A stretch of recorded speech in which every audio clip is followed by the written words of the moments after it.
Dunnit sisters, a Kansas City true crime podcast.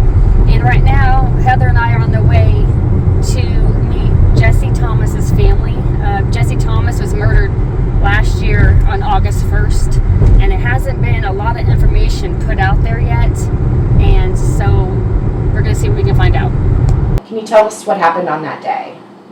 Okay, one of his friends had come up. He told me, he come to my house before that and said, Mom, I'm low on gas. Can you let me try and get my car worked on? So I thought that's what he was doing. He hadn't even talked to that guy for 6 months where he went.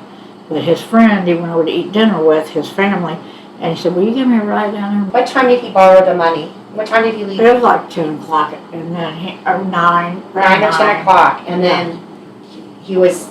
He said he was going to get his car worked on by somebody, that's what he told me, but he went to dinner at some of our other friends' house, and which was like one of the guys who drove down there.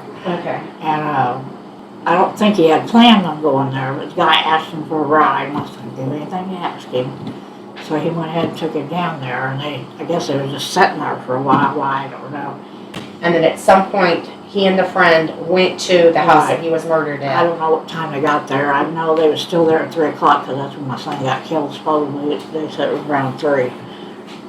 So, I'm still having trouble believing it was a drive-by myself, because they can tell me it was a drive-by, but it could have been set up too. Are the police saying it was a drive-by? Like a random drive-by. He was inside the house with the 3 other adults. Okay. The guy who lived there, his girlfriend and their baby, and then the guy he drove down there. Okay. And I don't know where they were sitting in the front room. They found my son in the kitchen. Okay, supposedly the police said that he probably died instantly. He had 1 gunshot wound to the torso. But they said, the girl tried to tell me, well, I tried to save him, blood was coming all out of his mouth. Cop said that never happened. So to me, that's already a story right there. And they seen that guy taking all that stuff out of that house. And the house is under surveillance. And there's Ring cameras all over that neighborhood. And they supposedly what happened was my son and the guy who lived there seen some boys trying to break in the car across the street. And they went over and stopped them. And the boys supposedly came back at 3 o'clock in the morning and shot at them. I don't believe that story at all, because the guy who used to live in the house that was there that said that they were trying to steal the car, he don't even live there anymore. He moved out right after that. And he had told somebody that didn't know that they knew me, that never happened that way.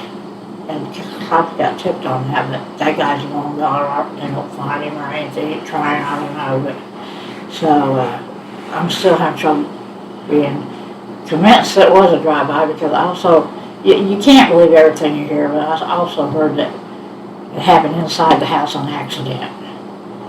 But supposedly they were shooting at the house, and the front room was right here, but the kitchen was over back here, and that's where they supposedly found my son. He was found in the kitchen, and the kitchen is in the back of the house. Yeah, kind of maybe in the middle, towards the back. Okay. The day that he got killed, one of his friends, before anything, she come with them people's baby to my house and told me my son was dead. And the cops were still down there it was happening at 3 o'clock in the morning, and I got there at 9, and the coroner hadn't even took him out of the house yet. And they made me stay up on top of the hill.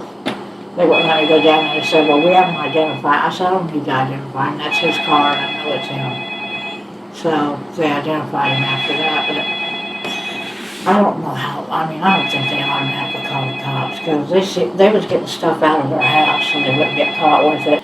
They seen the guy on camera. His house was under surveillance. They seen the guy. I don't know if I'm supposed to say that, but he seen the guy that lived there take out all kinds of stuff. Said he shouldn't have had guns, all kinds of things he shouldn't have been taken out of the house. And they found all kinds of stolen things in the house. They wouldn't let the people go back to the house.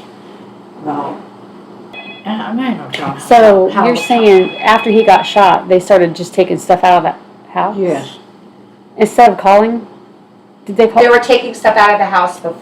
I don't know if that happened. The cop didn't make that clear if that happened before or during, or I don't even know how it happened. Sounds like since he got shot, they knew the cops were going to come, so they started emptying the how long house. did my son lay there before anybody did anything about it?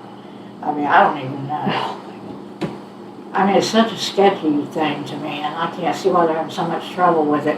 When I know they've had lots of tips, and people that, and I can't mention no names, who told me things, but they know the guy that lived there, and said that he knows who did it. And we would be surprised when we found out who did it, but he won't cooperate with the cops. You know, because the street was a little ways back from the house.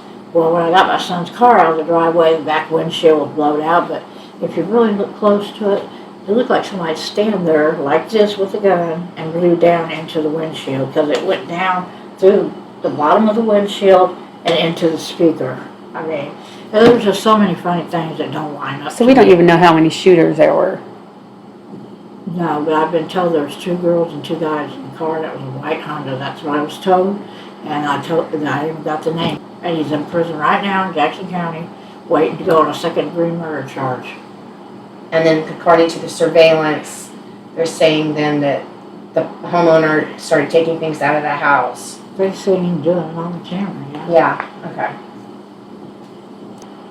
I don't know what the deal is. They said he wouldn't cooperate. None of them in the house would cooperate. They wouldn't say nothing, so Even the friend, none of them would your say son's nothing. friend has It not. was his friends, and they would not say nothing. Do you know the one he took home? Well, The one that he drove down there? Mm-hmm. Yeah, I know who he is. Wow. And the other thing that was kind of funny to me, I know my son better than they do, okay? And he has his key fob and his phone. If he was not driving that car, I got his card out. If he wasn't driving it, the key was always in his pocket, even in my house, always. I mean, he never laid it down, and so was his phone. If he went on his phone, it was in his pocket. They couldn't find either one of them. Well, come up later, my cousin had his phone, and I found out. I said, where'd you get Jesse's phone at? She said, he gave it to me. And that's the guy that was taking all the stuff out of the house that lived at the house. The homeowner had your son's phone Right. and key fob? Nope, they never gave me back key fob. I had to have one made. Okay, so they never gave you back, but that guy had the phone. I know where in fact, you could ask anybody, any of his friends, his keys never came out of his pocket if he wasn't driving. what? They didn't find his keys nowhere in that house, they said. Nobody had them. And I know, he drove down there, so if the keys are right there somewhere, I can't even get, all I could get was his death certificate. Like, I haven't been able to get police report, autopsy results, nothing. They won't let me get nothing yet. Can they do that? They won't give me nothing. They said, No, they can't do that. They It says you You don't should, get you paid. should at least have the police report. I asked him that, he said no, because it's a nobody case. I mean, everything is just so funny in this case. If I say anything to the homicide detective about it, don't believe everything you hear. Oh, well, I have to believe everything I hear. I want to figure it out. That's my son. So, I mean, And he also told you not to report to him everything you hear.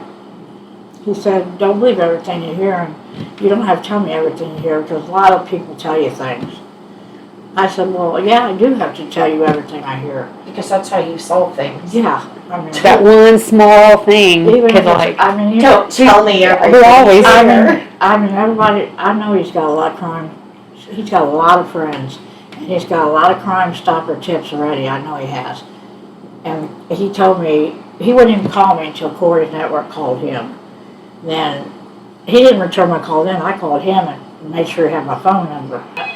Sometimes I don't know if I know they're busy, because there's a lot of homicides right now. It's getting ridiculous down there. Everywhere it's getting ridiculous, but Kansas City's real bad. He hasn't really told me anything. I mean, and I didn't believe I couldn't even get a police report. He said he'd call me back, but he never did. And when I tried to call him, he never answered. He don't return my phone calls, so. My daughter's called him from Oklahoma trying to talk to him, and he won't return the phone calls either, so.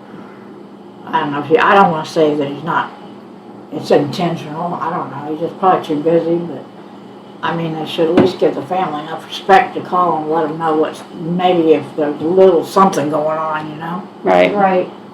They should hire someone just to call families. I know they probably got a great big workload. It just keeps happening every day. People just keep doing. I mean, they know they're getting away with it. Mm-hmm. His daughter just said, "Girl, I think everybody's forgetting." How old's his daughter now? Did you say 12? 12 years old. We'll get this out there.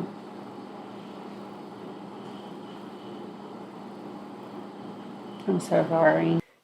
We just wanted to thank Sherry for having us come over and telling us her story, trusting us with her story. And I wanted to remind everyone that there's a $25,000 reward, and you can call the TIPS hotline, 1-800-474-TIPS, if you have any information on this case or any of the other cases. Remember, it's nothing, no information's too small. You know, it could break something wide open. So thanks for watching. Thank you. Until next time.